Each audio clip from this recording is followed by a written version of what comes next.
Hello students, welcome back to my channel. आज के इस वीडियो में हम सीखेंगे trick to find number of lone pairs, यानी कि किसी भी मॉलिक्यूल के सेंट्रल एटम पर कितने लोन पेयर्स प्रेजेंट हैं इसे निकालने की ट्रिक। किसी भी मॉलिक्यूल का शेप निकालने के लिए हमें number of lone pairs and number of bond pairs का पता होना चाहिए। तो आज की इस वीडियो में हम सीखेंगे कि easily number of lone pairs को कैसे निकालते हैं। तो नंबर ऑफ लोन पेयर्स के लिए फॉर्मूला है total valence electrons of central atom minus valency of surrounding atom divided by 2।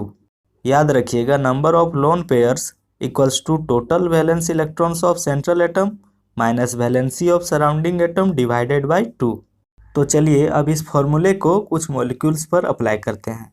हमारा पहला मॉलिक्यूल है NH3 अमोनिया मॉलिक्यूल। तो सबसे पहले हमें पहचानना है कि इस मॉलिक्यूल में सेंट्रल एटम कौन सा है और सराउंडिंग एटम कौन सा है। तो यहाँ पर सेंट्रल एटम है नाइट्रोजन और सराउंडिंग एटम है हाइड्रोजन। तो इस फॉर्मूले में क्या है, total valence electrons of central atom, और हम जानते हैं कि नाइट्रोजन का वैलेंस इलेक्ट्रॉन होता है 5। तो हो जाएगा 5 minus valency of surrounding atom. तो यहाँ पर सराउंडिंग एटम है हाइड्रोजन और टोटल 3 हाइड्रोजन एटम्स हैं। तो हो जाएगा 3 × 1 डिवाइडेड बाई 2।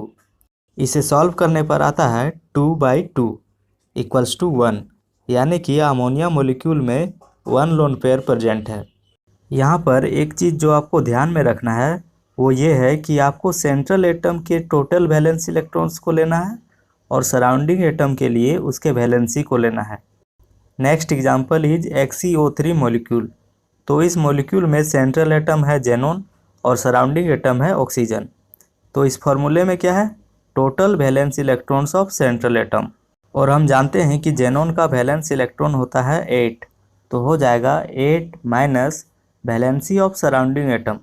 तो यहाँ पर सराउंडिंग एटम है ऑक्सीजन और टोटल 3 ऑक्सीजन एटम्स हैं। तो हो जाएगा 3 × 2 डिवाइडेड बाई 2। इसे सॉल्व करने पर आता है 2/2 इक्वल्स टू 1, यानी कि XeO3 मॉलिक्यूल में जेनॉन एटम पर 1 लोन पेयर प्रेजेंट है। Next example is PCl5 molecule. तो इस मॉलिक्यूल में सेंट्रल एटम है फॉस्फोरस और सराउंडिंग एटम है क्लोरीन।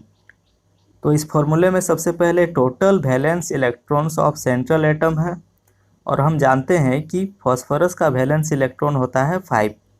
तो हो जाएगा 5 minus valency of surrounding atom. तो यहाँ पर सराउंडिंग एटम है क्लोरीन और टोटल 5 क्लोरीन एटम्स हैं। तो हो जाएगा 5 × 1 डिवाइडेड बाई 2। इसे सॉल्व करने पर आएगा 0/2 इक्वल्स टू 0, यानी कि PCl5 मॉलिक्यूल में फॉस्फोरस एटम पर कोई भी लोन पेयर प्रेजेंट नहीं है। Our last example is SO2 molecule. इस मॉलिक्यूल में सेंट्रल एटम है सल्फर और सराउंडिंग एटम है ऑक्सीजन, और हम जानते हैं कि सल्फर का वैलेंस इलेक्ट्रॉन होता है 6 minus valency of surrounding atom. तो यहाँ पर सराउंडिंग एटम है ऑक्सीजन और टोटल 2 ऑक्सीजन एटम्स हैं। तो हो जाएगा 2 × 2 डिवाइडेड बाई 2। इसे सॉल्व करने पर आएगा 2/2 इक्वल्स टू 1, यानी कि SO2 मॉलिक्यूल में सल्फर एटम पर 1 लोन पेयर प्रेजेंट है। तो इस तरह से easily number of lone pairs को निकाल सकते हैं। अगर आपको ये वीडियो हेल्पफुल लगा हो तो इस वीडियो को लाइक करें, शेयर करें और इस चैनल को सब्सक्राइब करें। Thanks for watching.